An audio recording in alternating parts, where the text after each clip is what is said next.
존경하는 주권자 시민 여러분, 반갑습니다. 민영배입니다.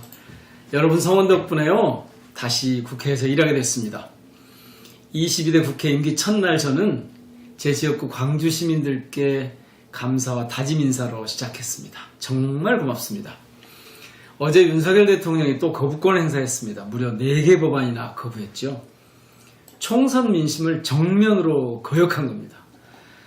해병대원 순직의협의 핵심이 대통령이라는 증거가 속출하고 있습니다. 그래도 가족과 부역자만 챙기는 나쁜 대통령, 정말 못된 여당입니다. 도저히 더는 묵과할 수가 없습니다. 이제 주권자들이 대통령을 거부하는 시간이 오고야 말 것입니다. 이 지긋지긋한 검찰 독재를 반드시 무너뜨리겠습니다. 그래야만 민생도 살리고 민주주의도 한반도 평화도 되찾을 수 있을 겁니다. 사랑하는 시민 여러분, 요즘 정말 힘드시죠? 대한민국이 말 그대로 총체적 위기입니다. 딱 내 월급만 빼고 모든 게 전부 그것도 아주 무섭게 오르고 있습니다. 정말 두려움이 크고 책임이 무겁습니다. 주권자 시민 여러분께서 민주당에 주신 마지막 기회라고 여깁니다.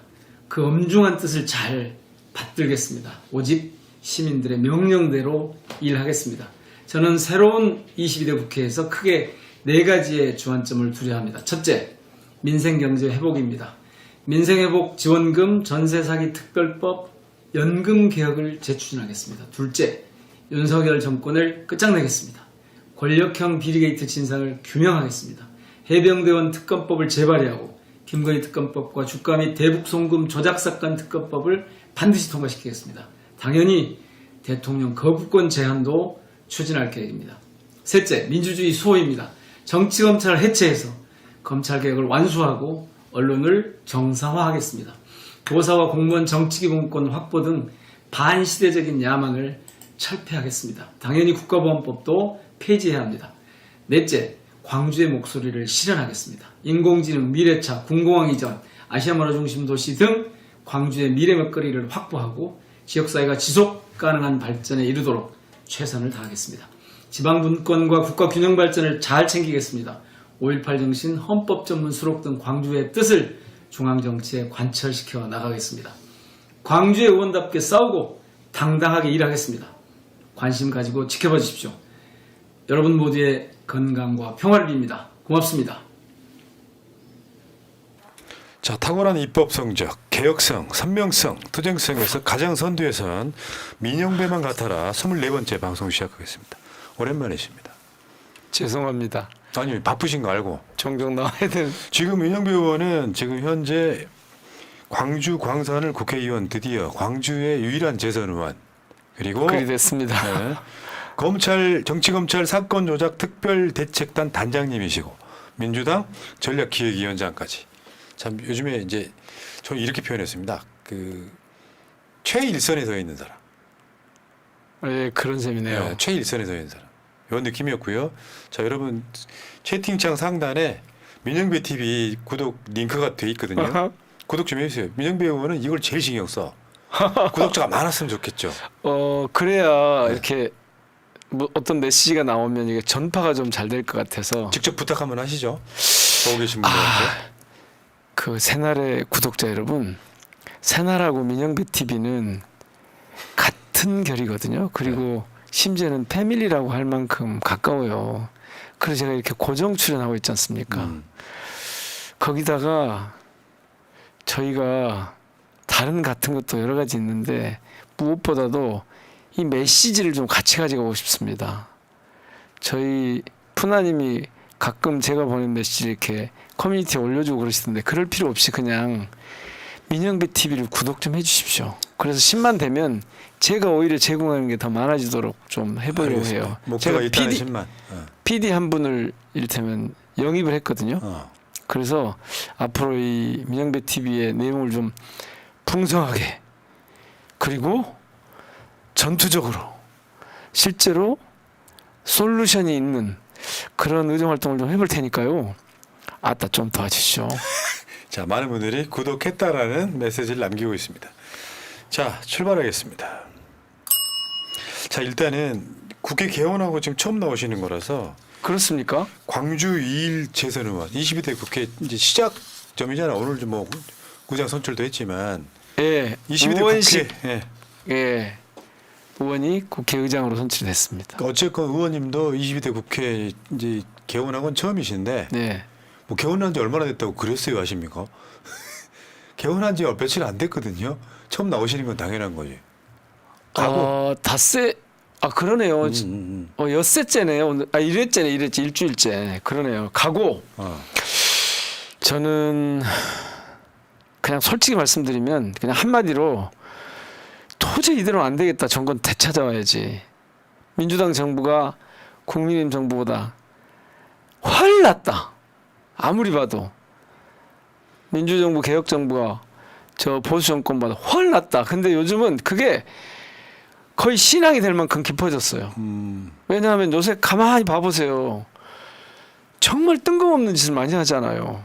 아니 뜬금없는 짓 하고 자기들만 좀 불편하면 괜찮은데 온 나라를 그냥 못 살게 굴잖아요 지금. 아니 지금 재생에너지 신재생에너지를 확대해가지고 아리백을 어쩌고 해야 되는 이 시대에 기후위기에 대응해야 하는 이 시대에 10년 뒤에도 나올까 말까 그것도 확률이 20%라는 뜬금없는 무슨 유전이에요. 그거 진짜 나오면 어쩌려고요. 그거 쓸 데가 있을까요 그때? 예. 가고 짧게요. 지금 뭐 하여튼 9.19 군사합의 세상에 군사합의 세상에 아니 평화의 안전피를 뽑아보면 어떻게 한다. 여기 이제 꽉 수류탄 안전피 뽑듯이 꽉 쥐고 있어야 되는데 놓는 순간 힘이 빠지거나 여차하면 이게 터져요. 어쩌자고요 진짜 미치겠네. 그런가 하면 물가가 이게 뭐예요. 의원님 가고요. 그래서 이 정권을 반드시 무너뜨리고 예. 찾아와야겠다. 이게 그래. 1번 각오입니다. 22대 국회는 목표가 그것인 거죠. 일단 저는 첫 그래서 번째 들어왔어요 사실은. 목표. 오케이. 지난번 대선 치고 성질나서 그만둬볼까 하다가 도저히 안 되겠다 이거. 그 다음에 이제 그래도 그렇게 하더라도 어쨌든 민생을 챙길 수 있는 데까지 챙겨야겠다는 게 두 번째. 그리고 무엇보다도 제가 광주 출신이잖아요. 그러니까 광주 시민들이 하라고 하는 것, 명령하는 것을 잘 받들어서 지역에도 도움이 되도록 해봤다. 뭐 이런 각오를 가지고 있습니다. 알겠습니다. 자, 근데 이제 진짜 중요한 거 예. 대북송금 관련 검찰 조작 특검법 발의한 것부터 한번 얘기 한번 해보겠습니다. 저번에 계속해서 이제 기자회견도 하시고 했어요. 계속 회의하시고 이 대책단 활동이 그래도 근래 좀 민주당 활동 중에서 좀 눈에 좀 띄었죠. 그러니까 저는 이제 당연한 거고 근데 난 스피드에 놀랐어요. 스피드에. 그러니까 속도가 굉장히 빨라졌잖아요.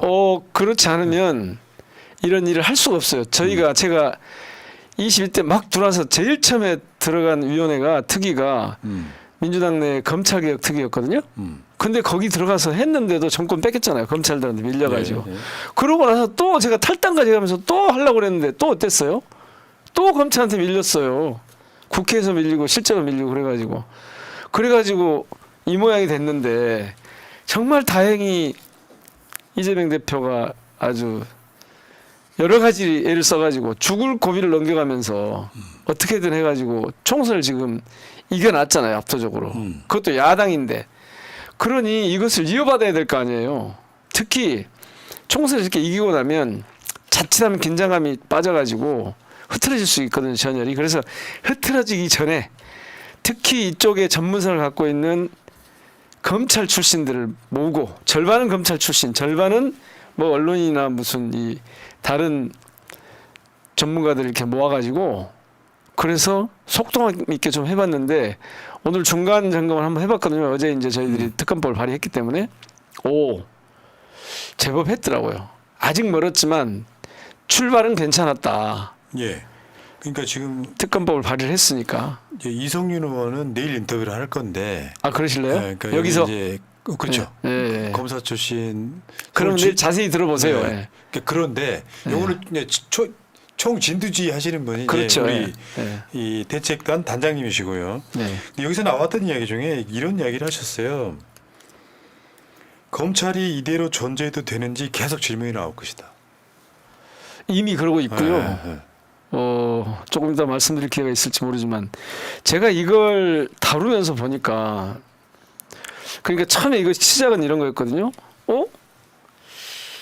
이화영 전 경기부지사가 회유 협박을 당했다는 거예요. 그리고 그 과정에 술판을 벌렸다느니 연합 파티를 벌렸다느니 그러는 거예요. 그런데 그 자극적인 술판이나 뭐 연합 파티가 중요한 게 아니고 실제로는 이런 대북 송금 그러니까 이재명 전 경기지사의 방북 비용을 김성태 쌍방울 쪽에서 대납을 해줬다라고 엮어내려고 한 거잖아요.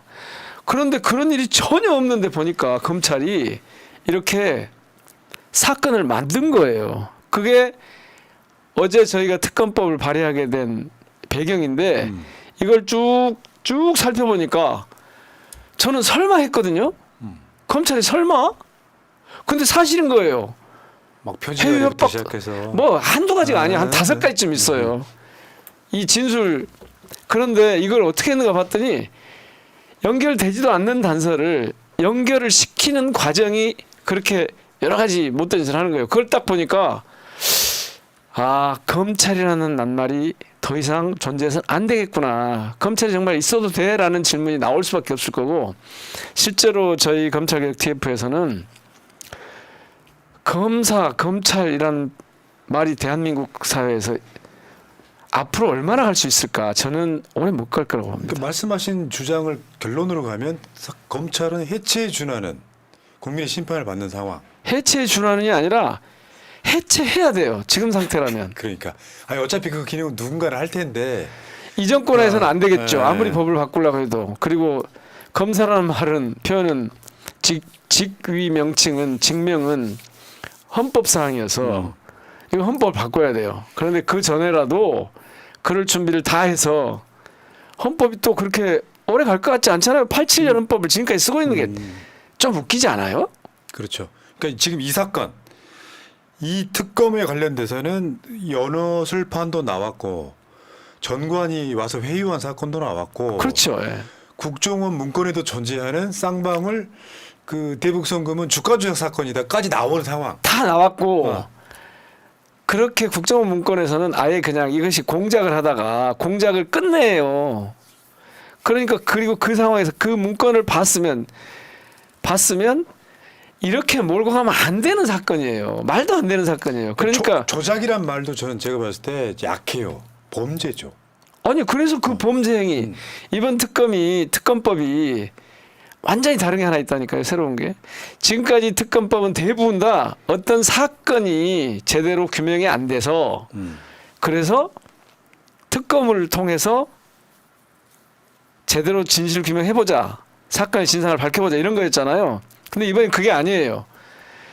이원석 검찰총장인가 하는 분이 엉뚱한 소리를 정말 하던데 이 특검법은 그런 사건을 다시 수사하겠다. 이미 기소돼가지고 재판받고 있는 사건을 다시 수사하겠다는 게 아니라고요. 검사들이 그 사건을 수사하는 과정에서 무슨 짓을 했는지 어떤 범법행위 어떤 범죄를 저질렀는지를 보는 거예요. 그래서 검찰을 대상으로 한 첫 번째 특검인 거예요. 이게. 그러니까 다르다고요. 수사를 해야 될 주체가 범죄를 저지르고 있으니 수사 대상이 된 거예요. 수사 주체가. 그 더군다나 지금 보면 그런 것을 제가 온몸으로 보고 있으면서 야 이거 검찰이 여전히 존재할 수 있는 거야? 라는 질문이 안 나오겠습니까? 그러니까요. 그런 의심이 안 들겠습니까? 네. 그 민영배 의원이 지금 언론상에서 보면은 빡쳐 있는 게 보이는. 빡쳤다고요? 그러니까 분노했다는 거죠. 이제 우리들 표현은 빡친 건데 이제 검사가 특검 받을 차례다 이런 표현도 했었고요. 요거 저 기자회견 할 때마다 예. 검찰이 이대로 존재해도 되는지 질문이 계속 나올 것이다. 그리고 이제 이재명 대표 방탄이라고 하니까 이제 여기도 반박이 있어요. 그 민정비 의원의 반박은 특검법에 본질이 있는데 뜬금없이 이재명 방탄 특검이라고 얘기한다. 그 법에는 이재명 이자도 안 나오는데. 이재명 2차도 안 나오고 그 법은 그리고 진짜 놀라운 거 그 국정원의 수탄 문건에도 없는 얘기를 이 기소한 데에다가는 막 갖다 붙여놨어요. 그래서 유죄가 되면 이쪽도 유죄로 끌고 가보려고 하는 아직 기소도 못하고 있잖아요. 그러니까 네. 온갖 것들을 엮어서 어떻게 이재명 날려보려고 했는데 아직 시도 안 먹힌 사건이긴 한데 아니, 그 어디 사이에 했으면 저희가 이 대책단 명칭을 정치검찰 사건조작 특별대책단이라고 붙였겠습니까? 그리고 저만 빡친 게 아니고 거기 검찰 출신들이 저보다 더 빡쳐 있어요. 들여다 보니까 이거 말이 안 되는 거거든요. 아니 정말로 이분들이 어처구니 없어 해요. 우리 검찰이 이랬단 말이야 진짜로? 네. 그러니까 이건 정치 검찰 따옴표하고 이 정치 검찰이 지금 대한민국을 말아먹고 있는 거예요. 맞죠. 이 법이요, 법률안이 명칭이 겁나 길어요. 한번 읽어드릴게요.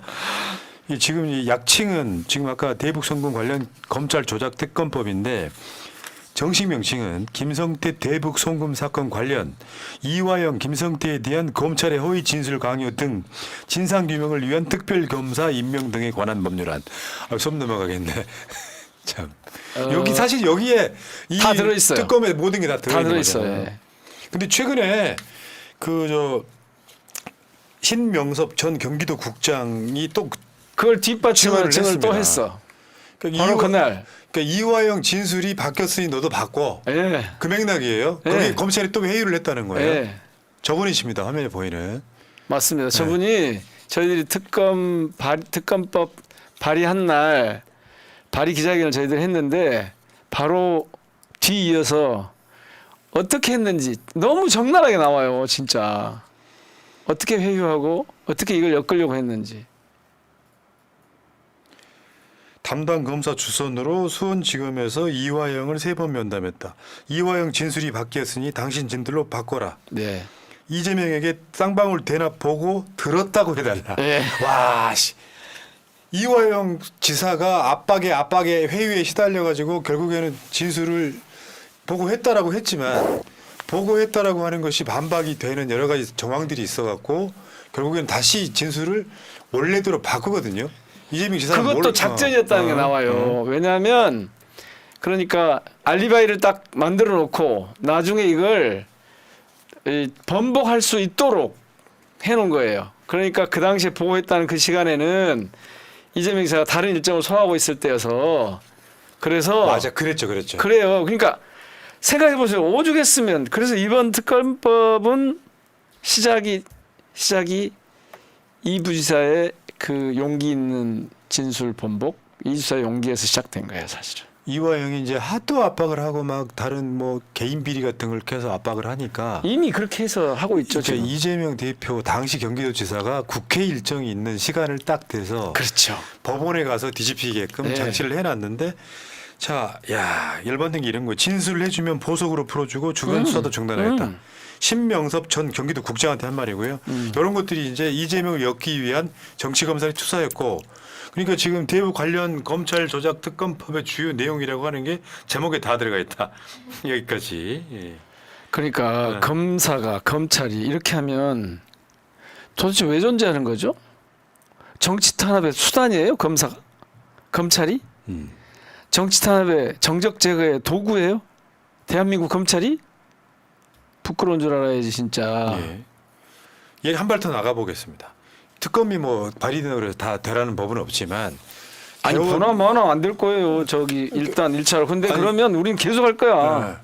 22대 국회가 열리자마자 뭐 저쪽에서는 프레임을 또 이제 특검 뭐 전국 해가지고 막 얘기 등장을 하던데 오죽했으면. 문제는 이거예요. 지금 민주당 검찰개혁 TF에도 계시잖아요.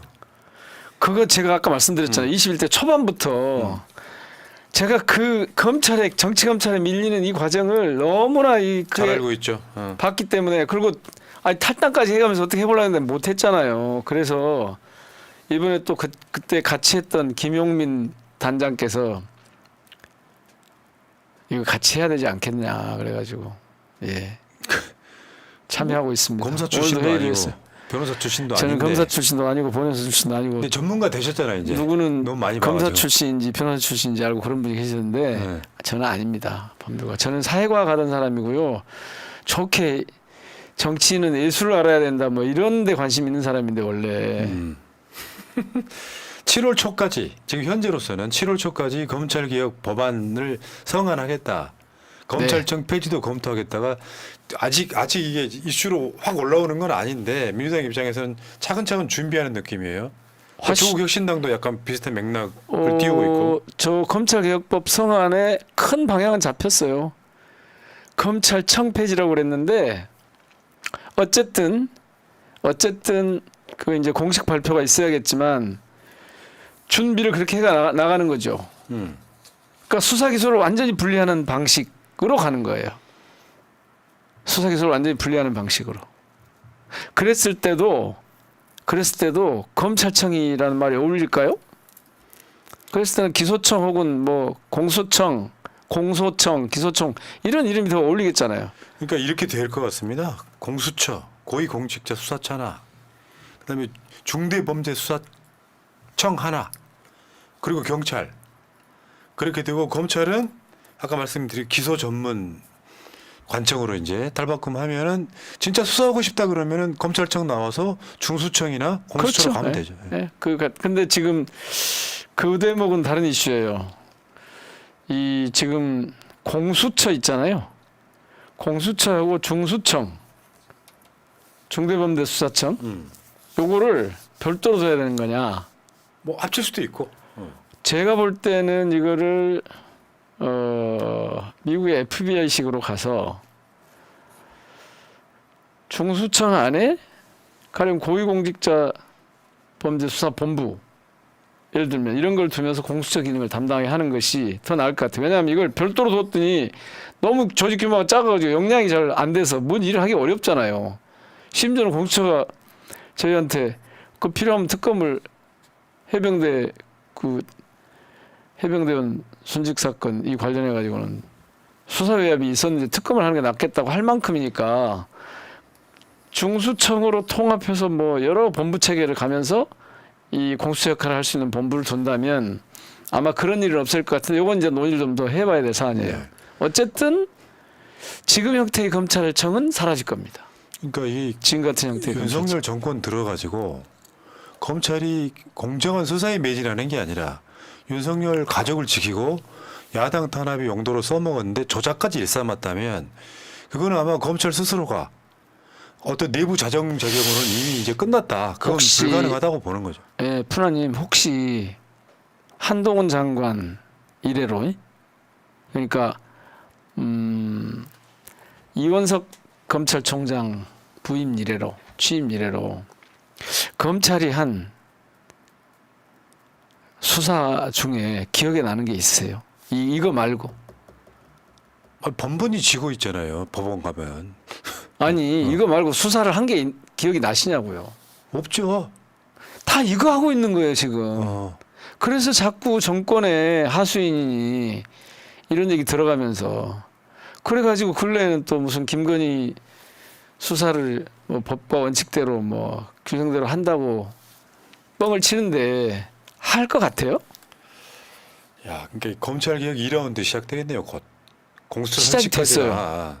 이미 시작이 됐고 그러니까 이제 이런 얘기가 나오는 거죠. 아이고 지난번에 그 검경 수사권 조정이라고 하는 거 할 때 접근을 아예 그냥 수사기소 분리 대한민국에밖에 없는 이 수사기소 동시에 갖고 있는 이런 기관 이걸 이 해체하는 완전히 분리하는 방법을 고민했어야 되는데 뭔 이것을 뭐 6개로 줄이니 2개로 줄이니 이러고 있었으니 등. 그 사이에 어. 다 지들 마음대로 다 한 거예요. 원래 만약에 국민의힘이 다수당이었다 그러면 다 원상복구를 완벽하게 했을 거예요. 당연히요. 시행령 지우고. 예. 참. 아니 어쨌건 저는 검찰 전체가 다 그렇지는 않을 텐데 일부 정치검사가 검찰이라는 조직을 10%도 안 될 거예요. 스스로 해체시키고 있다. 검사는 말 자체를 아니에요. 지금은 그러니까 내부의 전선이 그렇게 형성돼 있어야 낫다고 봐요. 야, 우리들 검사라는 이름에 먹칠을 하고 있는 검사라는 이름을 오염시키고 있는 정치적으로 오염시키고 있는 니들 이대로 계속 갈 거야? 라는 세력이 다수일 거고 그리고 일부 여전히 이 과정에서 자신한테 뭔가 남는 게 있다고 여기는 정치 검찰들이 소수일 거예요 아마. 근데 지금은 정권이 이렇게 돼 있으니까 아무 말 못 하는데 조금 있으면 볼만할 겁니다. 그러니까요. 지금 이 상황에서도 중앙지검장 최근에 바꿀 때도 검찰 내부 게시판에 그러나 올라온 게 없다는 거 아니에요? 희한하죠. 문재인 정부 때 생각해 보면 아니 노무현 대통령 노무현 정부 때 한번 생각해보세요. 제가 왜 검찰에 이렇게 이런 줄 아세요? 저는요 노무현 대통령의 죽음 때문에 정치에 뛰어든 사람이에요. 근데 그 기억만 떠올리면 정말 견딜 수가 없어요. 어떻게 대한민국 정치사에 그런 일이 있어요? 말도 안 되죠. 수사 과정에서 전직 대통령이 스스로 그래서 어제 그 토론회하고 그랬잖아요. 지난 이 시기에 수사받다 스스로 목숨을 끊은 분들이 얼마나 되는가 그 통계가 나왔잖아요. 이게 민주정부 때보다 이 보수 정권 때 훨씬 많다는 거 아니에요. 경찰보다 검찰이 2배 많다는 거 아니에요. 검찰 쪽에서. 그러니까 검찰이 그동안 무슨 짓을 한 거예요, 진짜. 대한민국 가지고. 그렇죠. 왜 뜬금없는 정말 있지도 않은 수사 기소를 이렇게 하나로 묶어놓는 세계에 유례가 없는 이런 검찰 시스템을 갖고 이거 아무렇지도 않게 이걸 그동안 권력들이 정권들이 잘 이렇게 활용하다가 이렇게 여기까지 온 거 아니에요. 자, 근데 문제는 거기에 협조한 또 하나의 적폐가 하나 있죠. 언론입니다. 거기에도- 그래서 쌍으로 거기도 가는 연관이 거예요. 있어, 지금 쌍으로 가는 의원님은. 거예요. 지금 어저께요 야칠당 공동대책위원회 언론 탄압 저지 저 행사가 열렸었는데 전 정말 보기 좋더라고요. 야당들이 일제히 다 모여가지고 지금 언론 탄압 저지하겠다. 약간씩 방향성은 다를 수 있는데 지금 이제 뭐 KBS 이사회, MBC 방문진 뭐 등등등 해가지고 방송 3법 다시 통과시켜야 되는 상황이잖아요. 근데 여기에서 보면 지금 검찰이 저지를 하는 데 있어서는 언론들의 협조가 정말 아주 필수적이었지 않습니까? 아니 서로 짜옹해가지고 잘 먹고 잘 산 거예요 이놈들이 사실은. 아 이분들이. 근데 저 사진에서도 우리 의원님 돋보이시네요 아주. 아니 저는 이 검찰 개혁하고 언론 개혁은 맞물려 있기 때문에 맞죠. 모른 척 할 수가 없습니다. 어떻게든 힘을 보태야 됩니다. 그러니까 내가 말씀드려요. 중요한 곳에 맨 앞에는 항상 민영배가 있어. 아니 뭐 그렇게까지 제가 뭐 그런 건 아니고요. 제 입으로 말씀드리니까요. 뭐 굳이 막 거부하지 마시고요. 아니 근데 생각해 보세요. 와, 진짜 검찰이 흘려준 걸 그대로 갖다 써요. 아니 그래서 이재명 방북 비용 대납 쌍방울 해준 것처럼 갔잖아요 처음에. 이쪽 언론들 잘 안 보시는 분들은 그게 사실인 줄 알아 아직도. 지금도 언론 때문에. 그래요. 네. 그런데 다행히 지금 이른바 이 올드 미디어들, 레거시 미디어들이 힘이 좀 빠져서 새날 같은 이런 게 생기고 막 이래가지고 힘이 좀 빠져서 그나마 다행인데 그래도 여전히 너무 큰 힘을 쓰고 있는데 이거를 언론 탄압을 하는 게 이게 또 기가 막혀요. 제가 이 그림 하나 그려갖고 왔는데요. 이 봐보세요. 대통령이 방송통신위원회 위원장을 임명을 합니다. 근데 여기가 지금요 5명인데 위원이 2명밖에 없어요. 이거 위원이거든요. 근데 이 2명이 별걸 다 해요. 그리고 야당 추천하던 해놓은 위원들 임명을 안 해버렸잖아요. 그러니까 최민희 의원이 여기 위원 가려다가 안 해버리니까 국회 들어와버렸잖아요. 더 활발하게 활동하시게 됐잖아요. 그래가지고 여기서 KBS 이사회, 방송문화진흥회, EBS 이사회 이런 데를 다 장악을 해요. 그런데 더 가관은 방송통신심의위원회라고 하는 게 있어요. 여기가 있는데 이 위원장 임명을 대통령이 해요. 그리고 이 산하에 22대 국회의원 선거방송심의위원회가 있어요. 근데 여기서요 어쩐 줄 아세요? MBC만 갔다가 난리를 쳐서 그동안 MBC가 지난 2, 3년 동안 했던 것보다 몇 배가 더 벌점이 많았을 듯하잖아요. 이런 식으로 하는 거예요. 그리고 검찰이 또 직접 나서가지고 어쩔 때는 뭘 하냐면 압수수색을 막 하잖아요. 바이든 날리면 했다고 압수수색 해버리잖아요.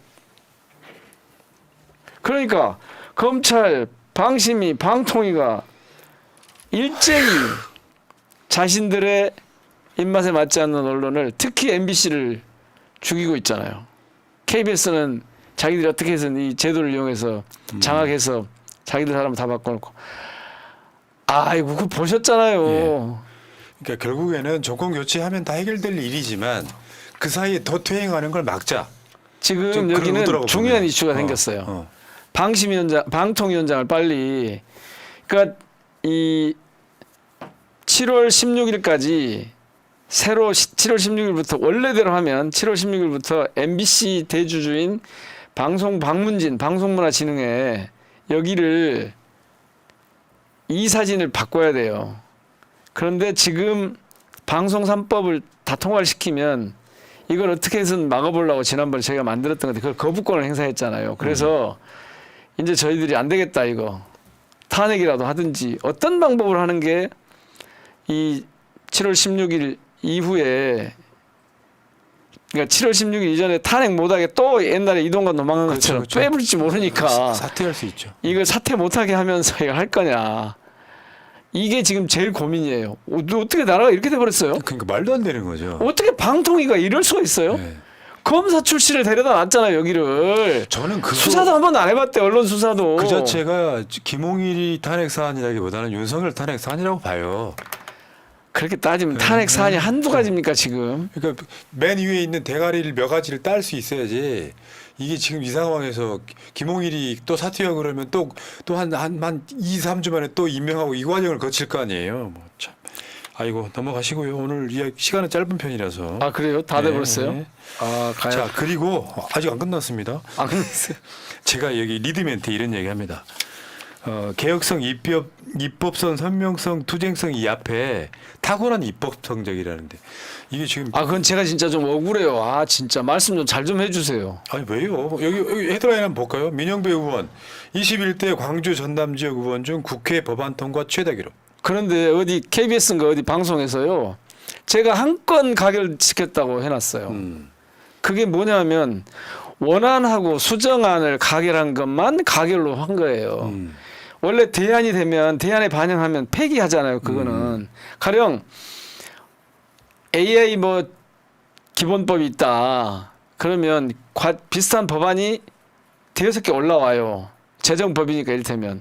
그런데 그 법을 다 모아서 가장 괜찮은 대안을 만들어요. 그게 위원회 대안이 돼요. 그러면 나머지 법안들 다 폐기가 될 거 아니에요.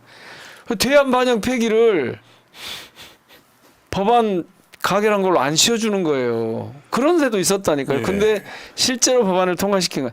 근데요, 또 이것도 있어요. 통과시킨 건 제가 제일 원하면서 제일 많았다는 얘기고 이런 것도 있어요. 입법 많이 한 게 무슨 소용이냐. 비율이 높아야지, 통과율이 높아야지. 그것도 완전 허구예요.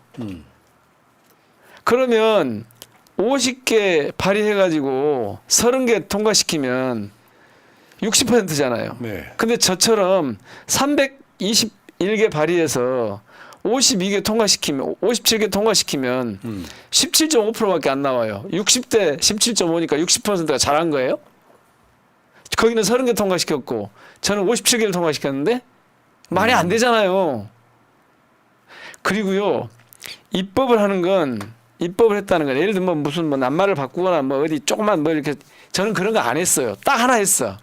지방을 지역으로 바꾸는 거 내가 몇 개 했어. 시범적으로 몇 개를. 왜냐하면 이 컨셉은 워낙 중요하니까. 그런데 법안을 많이 발의한다는 건 뭔 뜻이냐면요. 이거 그냥 되지 않아요. 아무리 작은 걸 해도.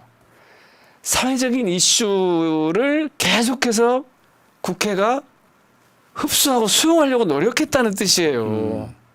그게 통과가 안 됐으니까 아무것도 아니다? 심지어는 그런 기사도 나왔더라고요. 우리나라는 뭐 수만 개를 뭐 했는데 뭐 9,900개, 9,000 몇백 개밖에 못했다 통과를. 그래서 영국에서 보면 뭐 두 사람이 할 것을 저하고 뭐 2위인 윤준병 의원하고 둘이 한 것이 영국에서 1년 내내 한 것보다 더 많다. 임기 내내 한 것보다 더 많다. 그런 기사가 나왔더라고요. 제가 기가 막혀서 영국하고 저희하고 법 체계가 너무 달라요.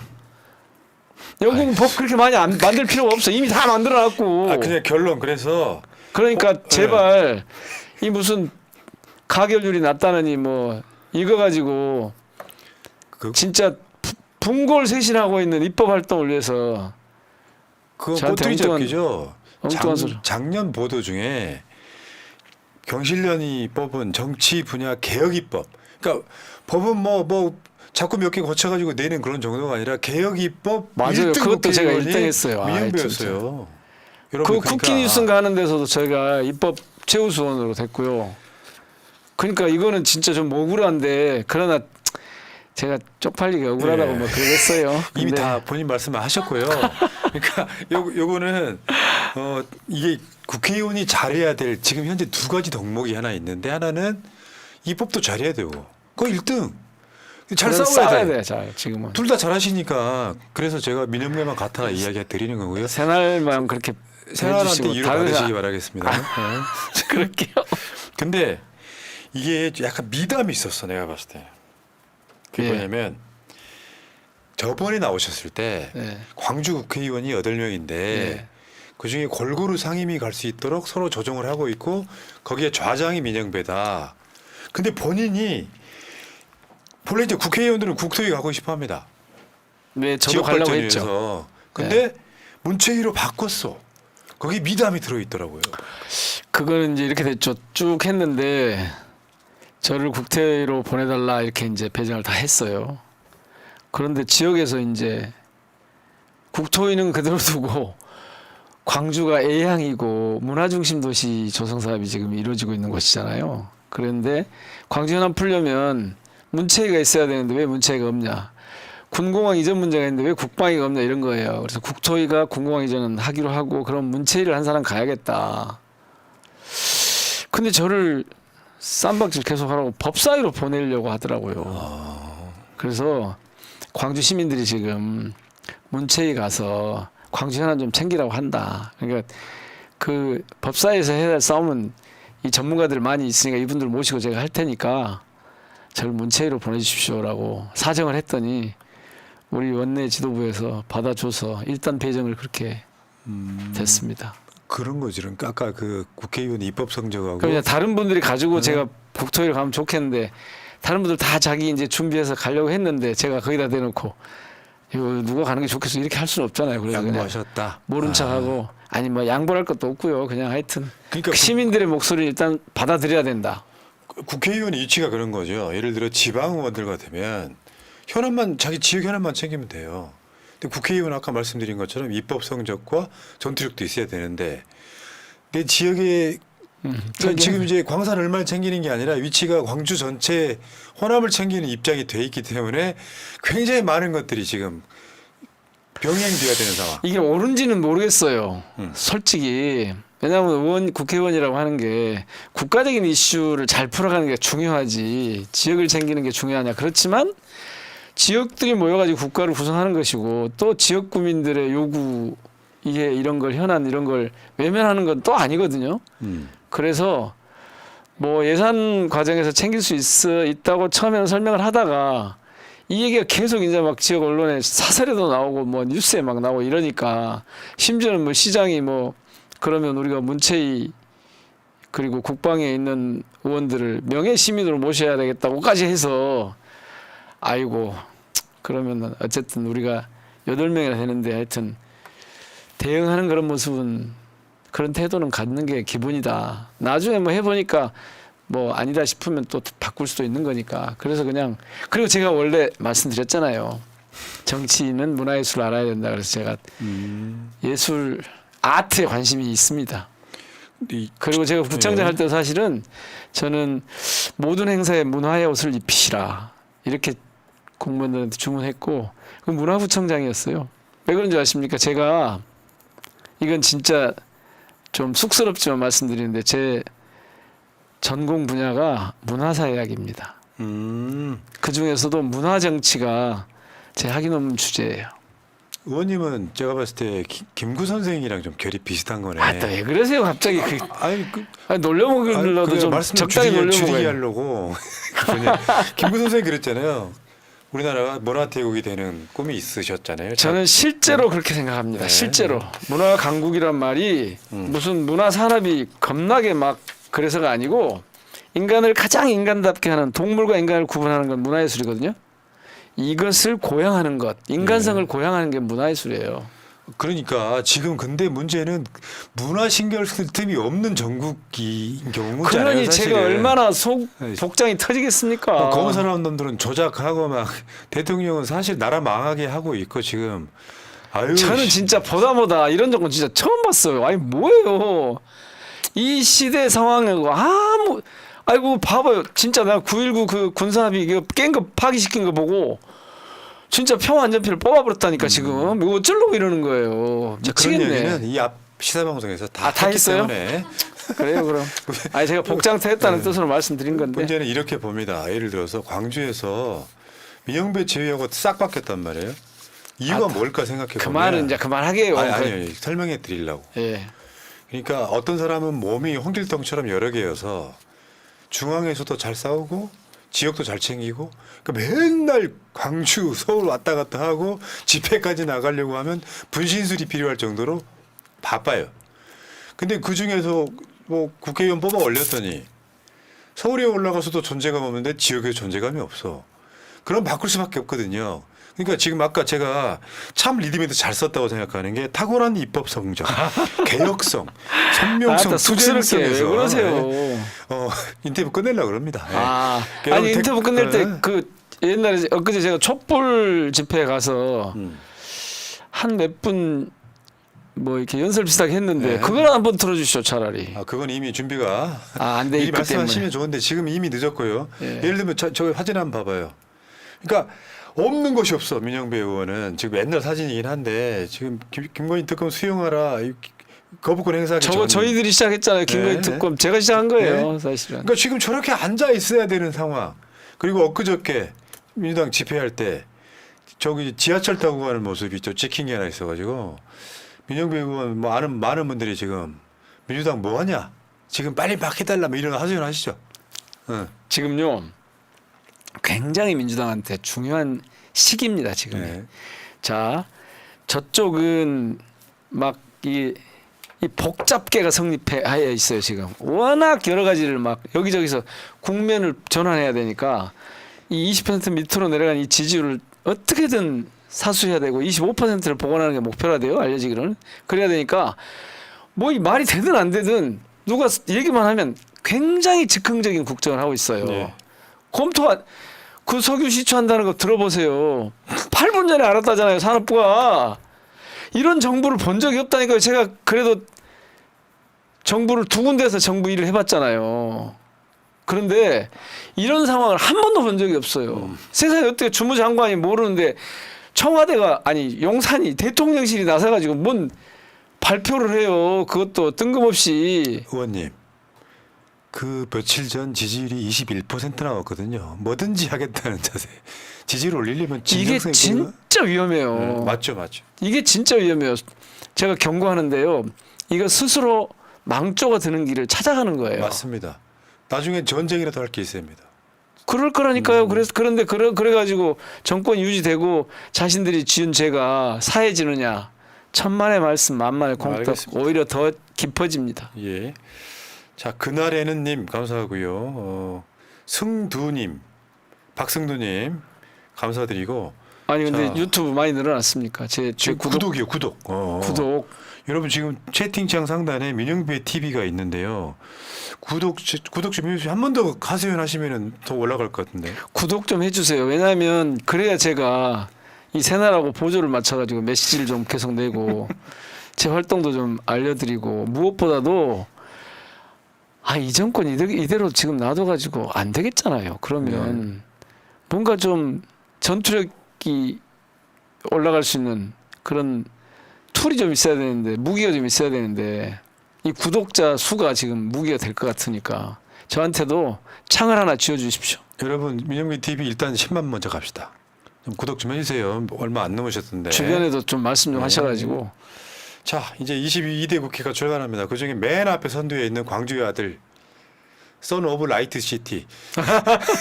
자, 여러분 많이 도와주시고요. 민영배처럼 싸웠더니 지지층 국민들이 선택해 주었지 않습니까? 다른 분들도 민영배만 갖다 쓰면 좋겠습니다.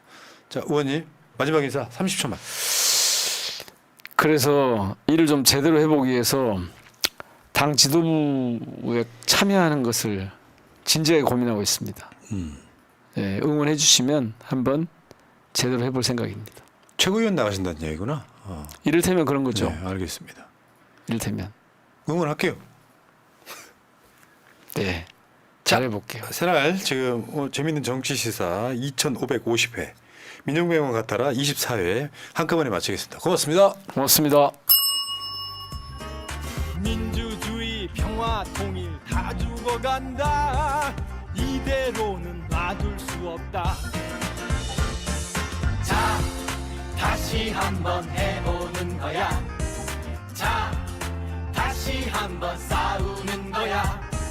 자, 손 맞잡고 어깨를 걸고 우리 함께 이기는 거야. 자, 다시 한번 해보는 거야. 자, 다시 한번 싸우는 거야. 자, 손 맞잡고 어깨를 걸고 우리 함께 이기는 거야. 자, 다시 한번 해보는 거야. 자, 다시 한번 싸우는 거야. 자, 손 맞잡고 어깨를